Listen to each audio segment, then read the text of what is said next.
ముఖ్యమంత్రి గారి సహాయ నిధి నుంచి ఈరోజు 47 చెక్కులకు గాను 32,40,791 రూపాయలు మనం చెక్కుల రూపంలో అందించడం జరిగింది. దాంతోపాటు ఎల్ఓసి ఇద్దరికి ఏర్పాటు చేసాం. అందులో ఒక చిన్న పాప ఉంది. వాళ్ళిద్దరికీ కలిపి ఒకరికి 3 లక్షలు, ఒకరికి 2 లక్షలు చిల్లర, మొత్తం 5,65,090 రూపాయలు 2 ఎల్ఓసీలకి తీసుకురావడం జరిగింది. మొత్తం మీద 38,05,881 రూపాయలు చెక్కుల రూపంలో ఇవాళ అందరికీ కూడా ఇవ్వడం జరిగింది. ఇంకొక ముఖ్యమైన విషయం ఏంటంటే, ఈ 2 సంవత్సరాల కాలంలో ఇప్పటికీ మనం ఎంతమంది లబ్ధిదారులకు ఇచ్చామంటే 1,047 మందికి, అంటే 1000 దాటేసింది.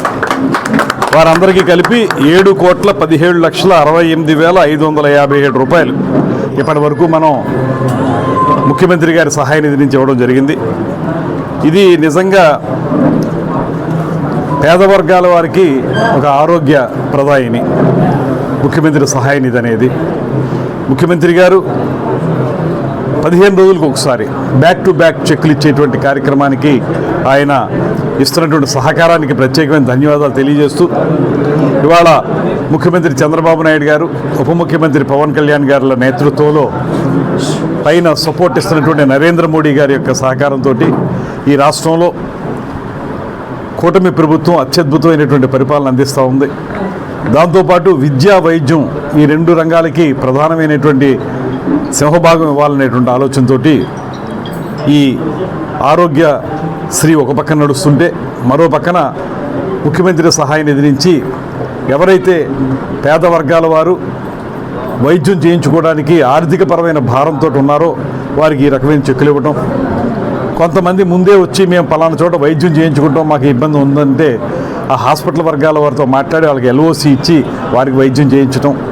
ఇలా చూసినప్పుడు మీకు మొత్తంగా రాష్ట్రాన్ని ఆరోగ్య ఆంధ్రప్రదేశ్గా తయారు చేయాలనేటువంటి ఆలోచనతో హెల్దీ, వెల్దీ, హ్యాపీ ఆంధ్రప్రదేశ్ అనేటువంటి మాట ముఖ్యమంత్రి గారు పదే పదే చెప్తారు.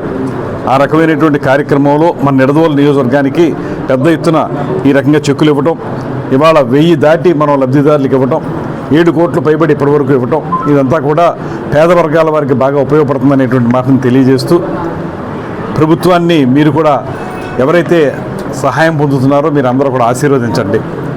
పెన్షన్ల విషయంలో కానీ, ఇతరత్ర అభివృద్ధి కార్యక్రమాల విషయంలో కానీ, స్త్రీ శక్తి బస్సు ఇవాళ మనం అక్కడ నిడదవోలు నుంచి విజయవాడకి ఒక స్త్రీ శక్తి బస్సుని, ఎక్స్ప్రెస్ బస్సును కూడా ప్రారంభిస్తున్నాం.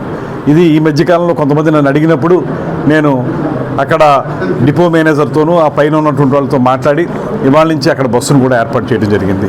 ఆ బస్సు కూడా ఎక్స్ప్రెస్ సర్వీసు ఉచితంగా ఇక్కడి నుంచి విజయవాడ వరకు వెళ్ళాలనుకున్న మహిళలు ఎవరైనా ఉన్నారో, ఎవరైతే దివ్యాంగులు ఉన్నారో, అదేవిధంగా ట్రాన్స్జెండర్స్ ఉన్నారో వారందరూ కూడా ఉచితంగా అందులో వెళ్ళొచ్చు. ఆధార్ కార్డు చూపిస్తే వాళ్ళని పంపిస్తారు. సో ఈ రకంగా ప్రతి ఒక్క కార్యక్రమాన్ని కూడా ప్రజలకు చేరువలో తీసుకొచ్చేటువంటి ఒక పరంపర కొనసాగుతూ ఉంది. దానికి ముఖ్యమంత్రి గారికి ప్రత్యేకమైనటువంటి ధన్యవాదాలు తెలియజేసుకుంటూ సెలవు తీసుకుంటాం. మరిన్ని వార్తా విశేషాల కోసం చూస్తూనే ఉండండి H1 news AP channel updates కోసం సబ్స్క్రైబ్ చేయండి.